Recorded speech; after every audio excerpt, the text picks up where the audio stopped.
Welcome to our webinar. This is DCM and Lysis operations in collaboration working together to talk about transforming teams and unlocking potential. So my name is Paul Burleton. I'm from Lysis Financial. I am a head of consulting there, but I've had my previous life, I spent 20 odd years in investment banking operations, so managed quite a lot of teams in my time. So really pleased to bring this subject to you.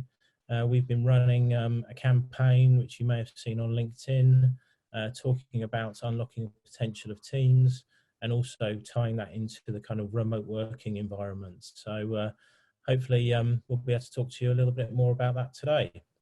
I'd like to introduce you first of all to Frank Tasker, and Frank will take you through the presentation, and then we'll be kind of talking to each other as we go through. We've got some kind of Q&A kind of session between us, and then I'll give you guys an opportunity to ask questions as well. If you have any questions, then probably the easiest way to do it is to type them into the Q&A function on the webinar, and I can read them out. If we don't get a chance to answer all the questions, then happy to have a debate on our LinkedIn group, or you can email us directly. And so with that, I'll hand over to Frank, and I'll take you through the first part of the presentation. Thank you, Paul. How are you keeping today? I'm good, thank you. And yourself? Yeah, I'm very well, thank you. So welcome everyone. Thank you for attending today's webinar. I'm Frank Tasker, the founder and director at DCM. Firstly, hope all you yourself and your families are keeping safe and well at home. As Paul briefly mentioned, DCM and Lysis are working in partnership. So we're on a bit of a mission to improve the way in which teams operate, to help teams become more effective and to drive positive and meaningful change in organizations. So today we're going to be specifically talking about building sustainable, high-performing teams of the future, which is certainly very relevant in today's virtual world. So the core components we will be discussing: how can you make your teams more productive, what needs to change, and how to effectively harness team member potential so your team are working at optimal levels. Before we kick off, I wanted to give you a brief insight into my background. So I've worked in financial services for the last 12 years or so, and the focus has mainly been on leading and developing high-performing frontline operational teams within KYC, within AML, transformation, and client onboarding functions. I've worked with quite a broad range of clients, ranging from tier 1 and tier 2 global investment banks to firms operating within the fintech and the challenger space. And it's been quite interesting to see how each firm has that unique approach to leadership and driving and maintaining high performance. And I guess this is part of the reason that propelled me to scaling my business, DCM, and bringing to market a new offering. So DCM is my firm, the firm I founded, and we are exclusively focused on team optimization and building sustainable, high-performing teams of the future. So why did I set this up? Mainly because we are big believers that teams can always do better, that individuals can always aim higher, and that potential exists everywhere. And if you can harness that potential effectively, you're going to produce some dynamic results for your organization. So at a micro level, teams are going to become more empowered, you're going to improve morale, and teams are going to become more productive. And at a big picture level, so at a macro level, you're going to grow faster. It's possible to make a P&L saving on the balance sheet if you're able to optimize performance in a certain area to the extent that you can reduce it in another area. Improve customer experience and a nice increase in revenues are things that tend to go hand in hand if teams are performing to the very best of their abilities. So our ethos is simple, and it is this: if performance is optimized and potential is unlocked, teams then to gradually become bit more self-steering and self-governing. So they operate with more independence, and they become more self-sufficient. And I think when you have a team that's self-steering, that's operating independently, that's when businesses really thrive and business outcomes are delivered. So what to expect from today's presentation? Right, we're going to talk you through 5 ways to drive high performance. Paul and I are going to discuss some tactical fixes to improve team efficiency. And we're also going to be looking at those key mistakes that halt high team performance. They do happen, so it's important to create some awareness around these mistakes to hopefully reduce the chances of them happening in your delivery team.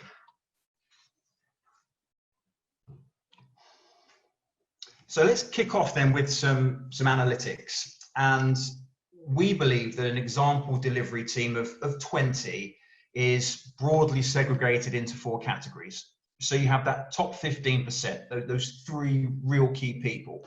And these are the people that are performing at the very top of their game. They're hungry, they're present, they're the heartbeat of the team, and they are entirely committed. And what you'll find is those kind of top 15%, they tend to treat the business as if it were their own. Then you have the middle 45-ish. Now these people are doing really well. They're delivering consistent output, delivery focused by nature, and they have that inbuilt desire to improve, and they're happy to be categorized just below the top 3. Then you have the lower 30%, the 6 of the 20. Now these people tend to perform solely within their comfort zone. If performance plateaus, fine. They do a 9 to 5, and they tick over with just about enough throughput to stay off management's radar. And then you have that bottom 10%. So 2 people roughly out of a team of 20. Now these guys are usually completely disengaged. They have little interest being part of a team. They don't particularly care if the team succeeds or fails, and that tends to have a very negative impact on the rest of the team. So I guess think of a delivery team. Is that breakdown similar to a team that you currently operate within or that you have in the past?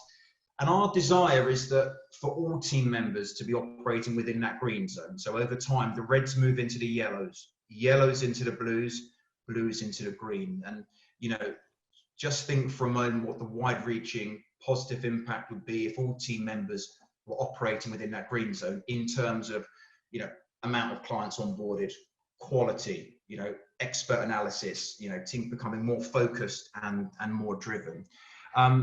Paul, does this broadly correlate with your opinion of how a 20-person team is segregated?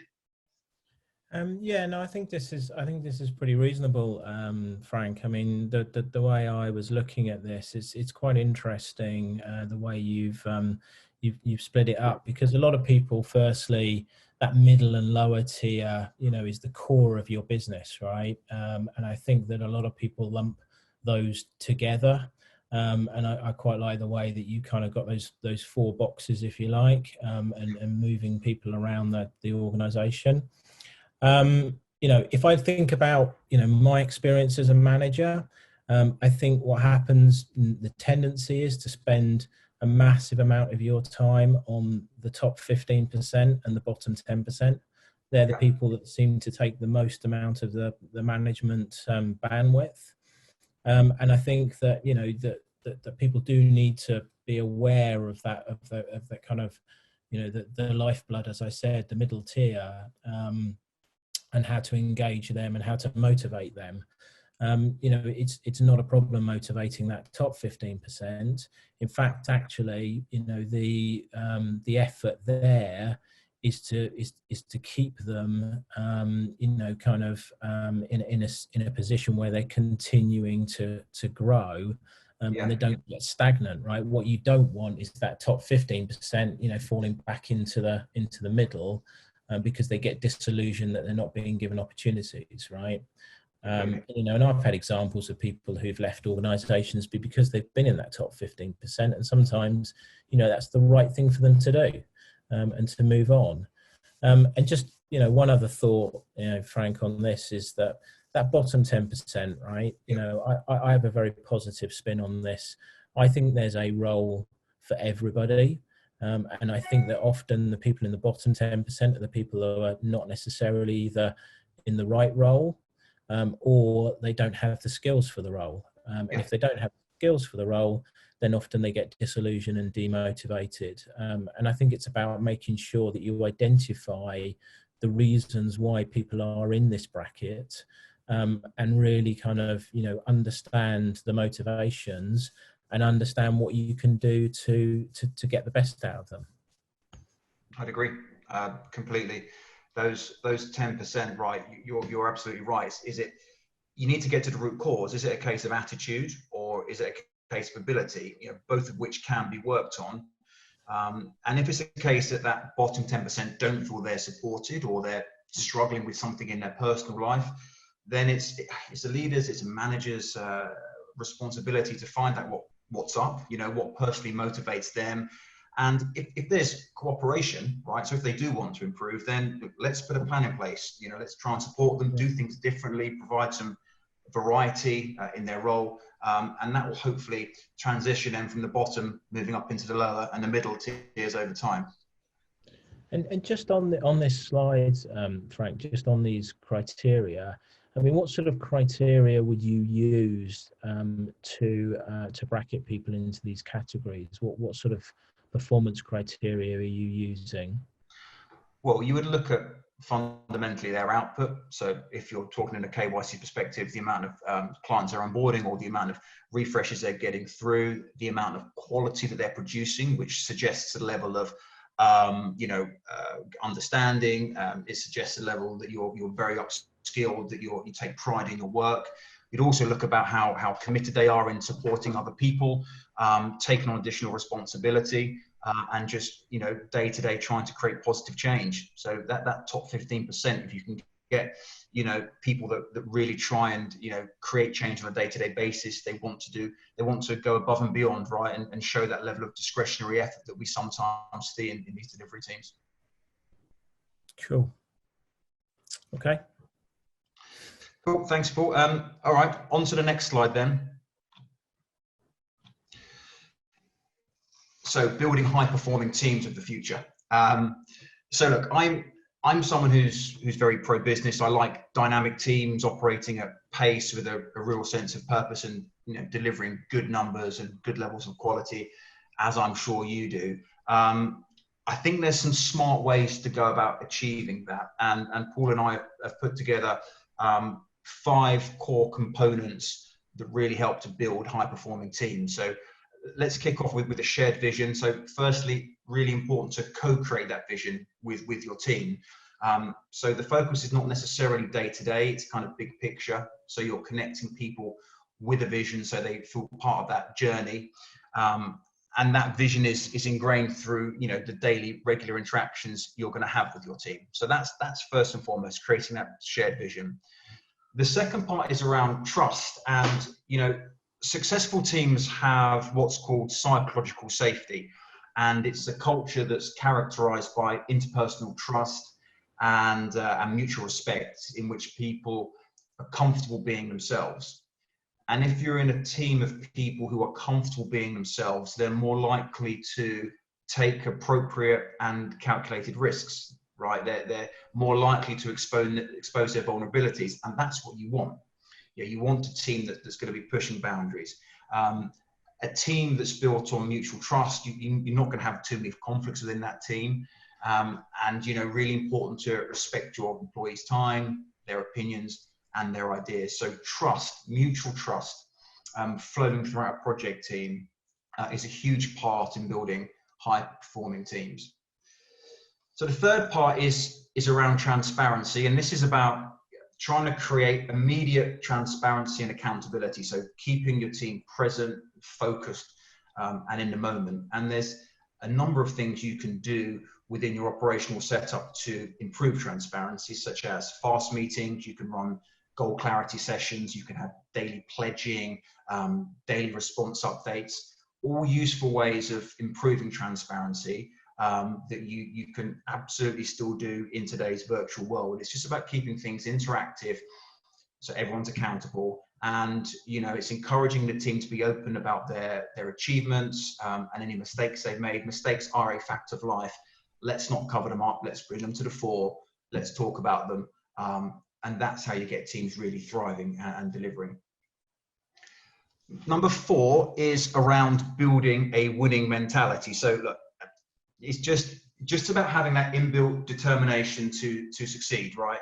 And it's important that leaders try and bring the best out of you. So it's important to motivate employees to innovate, to create change, and take their performance to the next level. And as part of building that winning mentality, team empowerment plays a really big part in this. So, you know, encouraging autonomy, for instance, supporting independent decision-making and promoting innovative ideas and granting ownership where due is really important. It's a team that have more responsibility, a team of individuals who know that their management and the leadership team back them and believe in them and are giving them additional tasks. That's going to be a team that invariably rises to the top, and that's really important. The 5th part is around effective leadership. So look, to my mind, the most effective type of leaders have a high consideration factor. So they really care about their people. And we know that people respond differently to different types of leadership. Now, I'm in favor of a more transformational approach. So that's an inclusive form of leadership, inspiring big picture thinking, going on a journey together with a team. And it's a leadership style that's concerned with feelings and emotions. And I found throughout my experience that adopting that transformational approach will allow your team to become more engaged. And I think we could all agree that engaged employees tend to be more emotionally connected with a company and its objectives, and, you know, overcoming those challenges. I mean, you know, it shows that they really care, right? So those are the top 5 things I think are crucial to building high-performing teams. Of the 5, Paul, what one do you see as probably the most important component? Yeah, it's a really good question. It's always difficult to pick one, isn't it? You know, I think, you know, just given my experience and what I've seen, you know, throughout my career, you know, I think the leadership piece, you know, really kind of sticks out for me. You know, I've seen lots of examples where there have been, you know, really high performing teams or high performing individuals, I should say, and where teams haven't really fulfilled their potential because of the leadership. You know, and I've seen some examples where, you know, leaders are not connected with their team. You know, a lot of managing upwards and not a lot of managing downwards. You know, so that's quite a common thing. You know, I think the thing that really ties the whole thing together for me is communication. You know, I think that you know, without that, you can't really achieve any of this. You know, communication is the key. I think, you know, one you know, I got a good piece of advice once from a manager of mine, and he said, you know, the best way for him to find out what was happening in his team was to drink a lot of coffee. You know, and what he meant was, you know, spending time with his team, sitting down, understanding their issues, understanding their concerns. And that for me just, you know, encapsulated the fact that communication is two-way. You know, I see a lot of corporate, you know, organizations that say you have to communicate with your teams. It's all about communication plans, and so much of it is such a one-way communication. You know, leaders can become much more effective by getting feedback and listening to their employees and listening to their teams. And I think that's really important for me. I guess I'll turn that one back on you, Frank, as well. I mean, where do you think is what's the key element of this that sticks out for you? Well, you said leadership, so I'm not going to say leadership. Although I agree with you. That's very, very close to the top. I'd say trust is critical, right? If there is, you know, mutual respect and trust within a team. I spoke earlier about psychological safety. If people feel safe, if they're comfortable to expose their vulnerabilities and take those risks on a day-to-day basis, then that's going to galvanize a whole team. They're going to come into work. They're going to work free from fear, free from distraction, free from reprimand, and they're going to be themselves, right? So I think if there's complete trust in a delivery team, you're going to see productivity ignite in ways previously unseen. Yeah, and I think, you know, I 100% agree with that. I mean, and the other thing that trust really promotes is collaboration. Yeah. You know, I think that the more that people trust each other and trust that their opinions are not going to be, you know, laughed at or derided in any way, then the more, you know, innovation you get and the more collaboration you get across the team, and everybody, you know, cares about the team mentality much more than the individual mentality. That's it. I completely agree. Point very well made. Thanks, Paul. Just one other question that occurred to me when you were going through this. I mean, what sort of tools, you know, can you think, you know, that managers can use to really test some of these elements? I mean, clearly transparency for me is an obvious one. You know, your management information, what you're reporting, how you report it is really, really important. But are there any other tools that you'd recommend for managers to help them in any of these areas?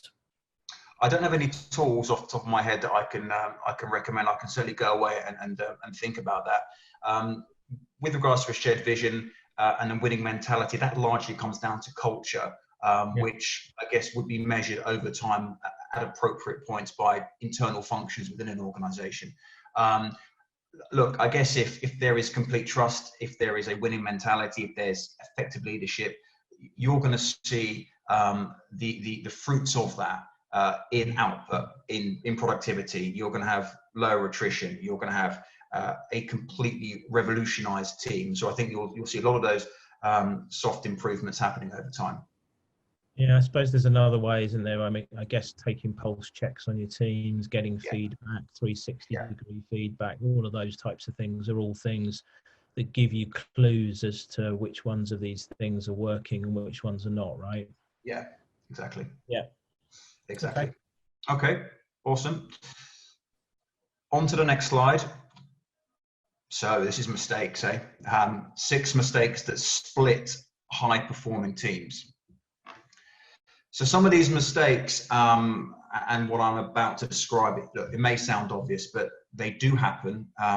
So it's important to create awareness just to reduce the chances of them happening within your team. So number one is about having a lack of mission, vision, and values. I think the focus tends to be largely on a day-to-day basis with little forethought on why we're on a mission, you know, what the vision is and what our core values are. Vision, certainly for me and the teams that I've ran, help to support those short and long-term goals. So it provides a sense of purpose and direction. And crucially, if teams feel part of that vision and they know their contributions matter, that's going to make a huge difference. So ingraining that mission, that vision and those values in your interactions on a weekly, on a monthly basis is really important. The second mistake that I have seen is it surrounds limiting empowerment. You know, firms hire these really smart people, but then tend to tightly box them into the role for which they've been hired. Absolutely get the fact that you're hiring, let's say, a QA analyst, and they are there to fundamentally perform quality assurance, but these are smart people, presumably. So it's important that when you're bringing them in, to give them the freedom to express their views, to put forward change, to innovate. These are all important things, right? I mean, on the example of a QA analyst, you know, you bring them into an organization. I am very sure they have more to bring to the table than just QA. You know, what else have they got to offer? So how are you going to help that person evolve in their role and support that progression and promote that level of empowerment? That's really important. The third part is around, you know, not knowing what motivates your team. I think we've seen over the years that, you know, management leaders at firms tend to use the same incentive for the whole team. without their input. So what might work for, say, 30% of the team, will also work for 70%. And that doesn't ring true. Everyone has different motivations. Everyone has a different view on the world, and everyone may want to be motivated in a different way. Some people want financial reward, some people want career progression, and some just want additional upskilling. So it's important to treat each team member as uniquely as you can. Fourth part is allowing cliques to thrive. And look, cliques are a fact of life. So people grouping into, twos and threes and sharing ideas and having lunch together, that's cool. That's fine. What we're talking here about is those toxic cliques, where small numbers of people group together to disparage others. That's not cool. It does happen, and it really shouldn't happen. It can lead to team member resentment and a lack of trust. So if you can try to break out those cliques in a team, that will be really beneficial. Point 5 is about not rewarding performance, so not providing recognition and reward. And we're not talking here about these grand gestures. It could be as small as some public recognition in a huddle, in a stand-up, or even big in a town hall, for instance. Beers after work, something that I'm missing dearly at the moment, as I'm sure you are, Paul.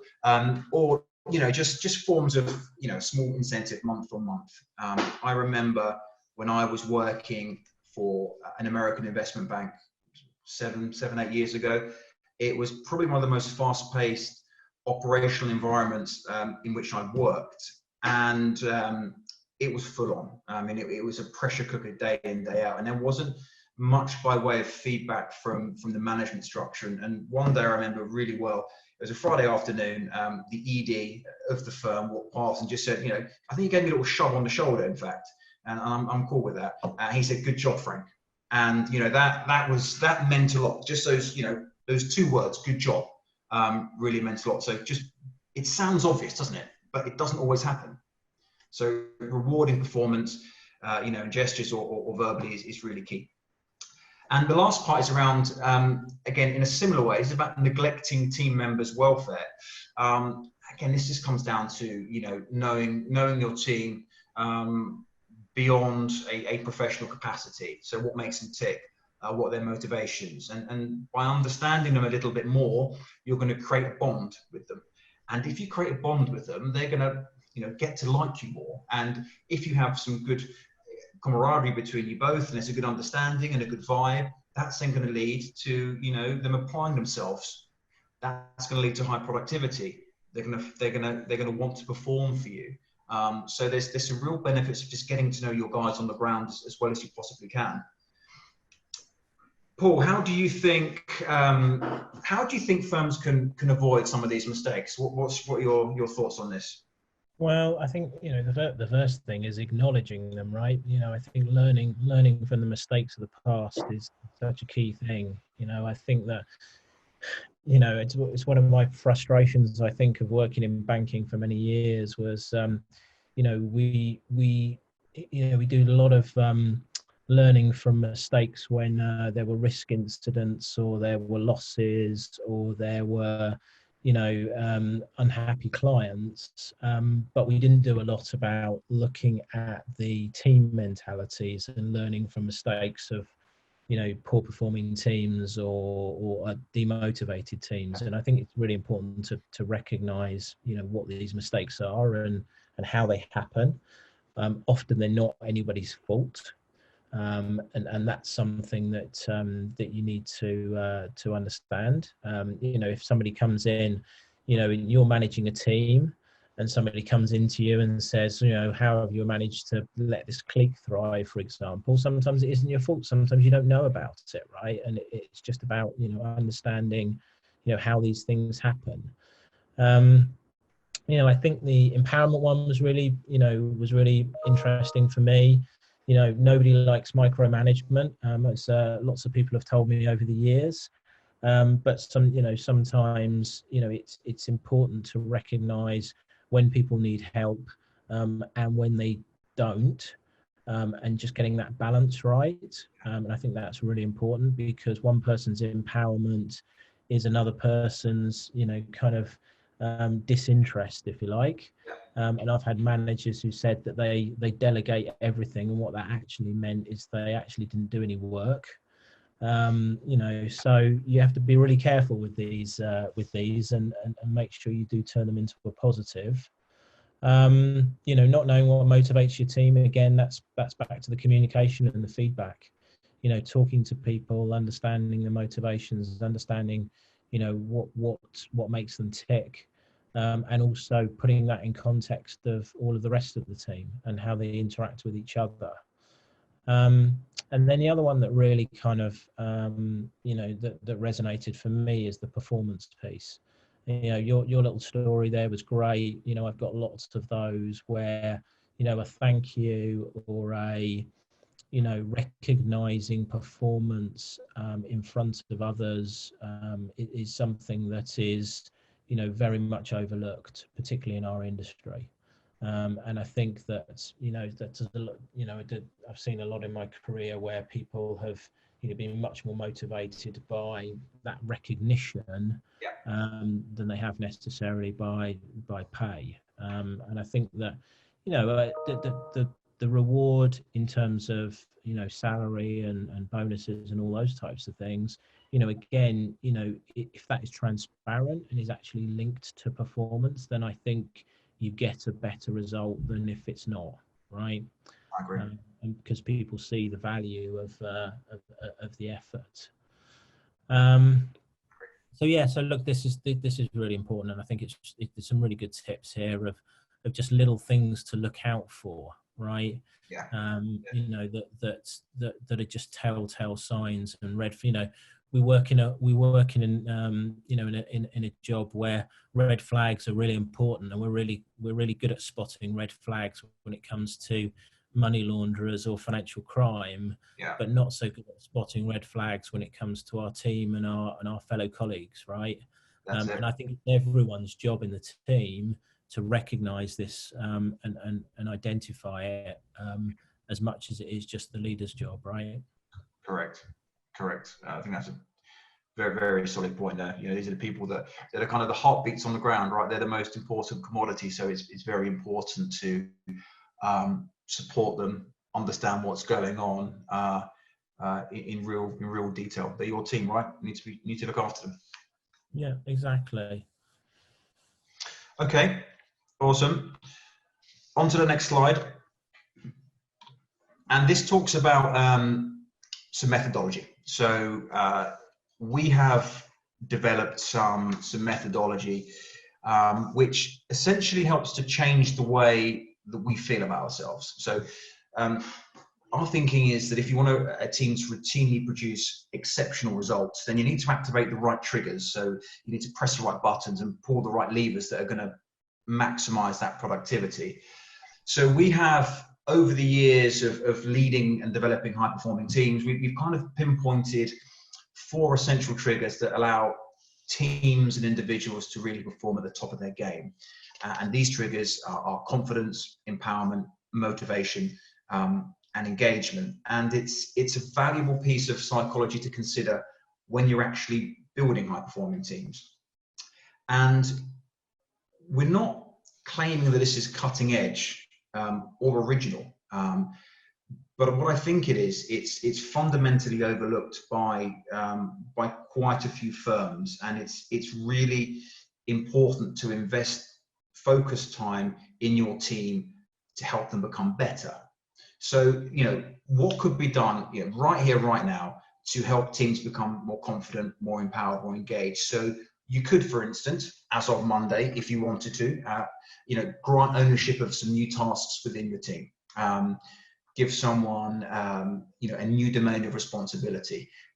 Get, the pockets of the team who are working very much inside their comfort zone, get them to move outside of their comfort zone and provide that level of freedom to operate in a more self-steering and self-governing way.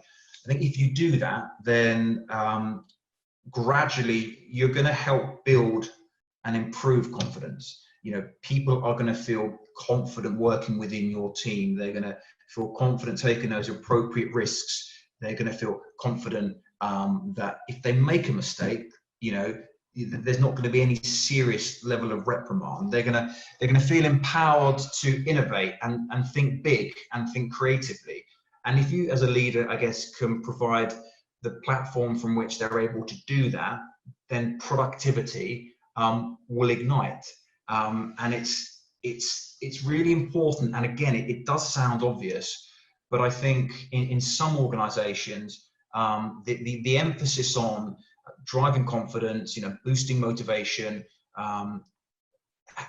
almost takes a kind of secondary place. So it's really important to actually almost, pause for a moment, reset the thinking and look at trying to build strategies within your team to drive confidence and motivation and engagement. And if you're able to do that, then I'm very sure that productivity is going to improve quite dramatically. Paul, I'm sure you have some interesting perspectives on this in particular. Yeah, so just trying to work out, is it CME or is it Chemi? What's the acronym, right? It's CME. But yeah, look, I think this is it's words which I recognise. These are words which I think that important for people to associate with teams and high performing teams, as you said, right? We've talked about the empowerment point. Yeah. We've talked about motivation. We've talked about confidence. The engagement for me comes from all of those. It's well known and well documented. There are lots of studies about engaged employees and how they perform. Engagement comes from that level of doing something that they know what they're doing, they know why they're doing it, and working in an environment that they're comfortable within, right? And I think that's important to kind of create that, right? And like I said, it's back to the point I made earlier. It's about communication, right? And making sure that everybody understands, where they fit in the organisation, where they fit within the team mentality, understanding and getting feedback from them, and making sure that there's a place for that feedback loop. So how do people have those conversations? Probably, even more important, given the environment we're in and where we're all sitting at the moment, right? So absolutely.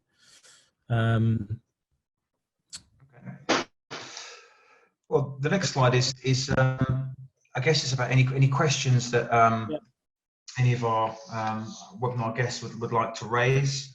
If you have any questions, Paul, please raise, and likewise.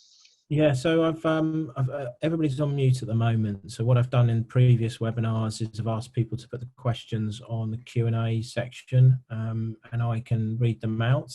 Yep. I've got a couple that people have asked me previously, so I'm happy to kind of table those while we wait for people to put questions up. We've got a running time of 45 minutes, so we've got a little bit of time left, Frank. One of the things that really I was thinking about all the way through the presentation is, obviously how important a lot of this stuff is, given the situation that we're in, and we are in a remote working environment. Yeah. And if you got any thoughts around what you've just said, and putting a lens of remote working on that, and any specific areas that you think people need to focus on? Like some top tips? So, okay, everyone's dispersed, as we know, working remotely. I'd say first off, make sure that the team is structured in the right way. As a tactical response to remote working, I think I would recommend cells of maybe 3 to 4 within the main structure, and that very much helps to strengthen support networks and promotes intimate collaboration, which is really important when you're working virtually. I would also say, as teams are working, I guess, in isolation, having a plan for regular engagement is really important. I'm not saying hundreds of meetings, certainly not, but smart check-ins with the teams, with the pod leads, and then the pod leads can then, you know, disseminate micro level detail down to the team. I think is important to have that, you know, properly thought through. And I would say the last tip I would give to, I guess, optimize performance and keep teams thriving and evolving whilst working in a remote environment is, it comes back to a point you raised earlier, Paul, and that's creating a sense of purpose. So teams working in isolation, they can become lonely. I mean, I've been doing it for the last couple of months. It does get a little bit lonely. So I think it's important that teams are aware of the targets they're trying to hit, why it matters, and how their personal contributions can help. And, you know, just by someone understanding how important they are to a certain outcome being delivered is really powerful. So I would say team structure, regular engagement, and creating a sense of purpose. Yeah, okay, that's really useful. And yeah, I mean, would you know, one of the things that I've noticed working from home is this kind of you know, the trying to ensure that you have that regular dialogue, right, with your teams, and have that engagement, but obviously for it not to be too overbearing, right? At the end of the day, people still need time to do their job.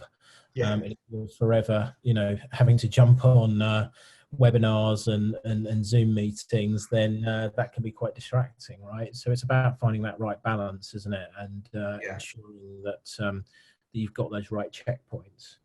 The other thing I was going to ask you was obviously the audience that we've kind of aimed this at, I guess, of people in, you know, KYC and CLM type operations functions.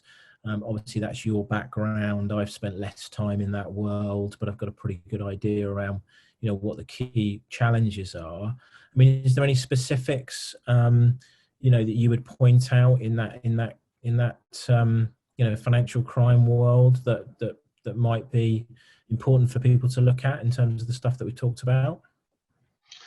Well, look, if we're talking financial crime, then maybe there could be some regulatory remediation programs that people are working on. We know that they tend to be littered with challenges, with cooperation from you know, senior stakeholders, backlogs appearing, you know, breakdown of tech.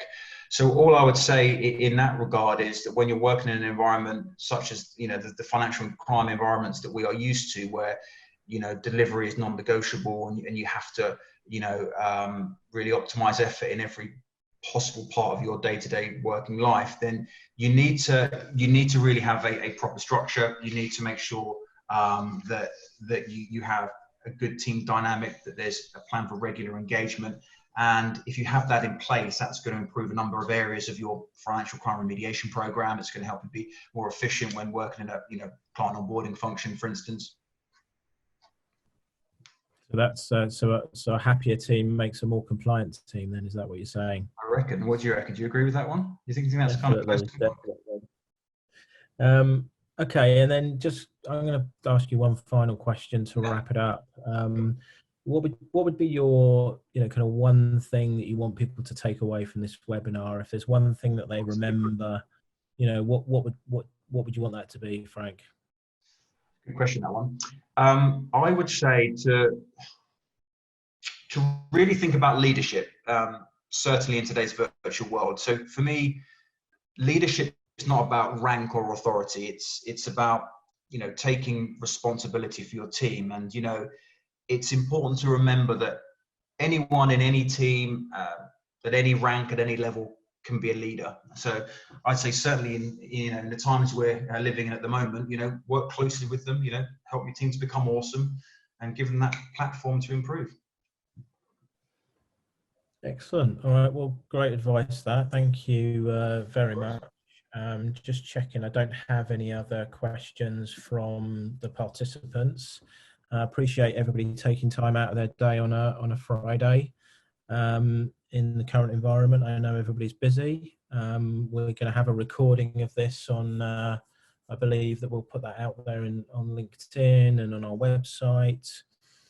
You've probably seen some of the posts that we've put out there between DCM and Lysis on these subjects, and we'd be more than happy to talk to anybody who wants to get any more detail about this. So thanks very much for your time, Frank. Really appreciate it, and have a great weekend, everybody.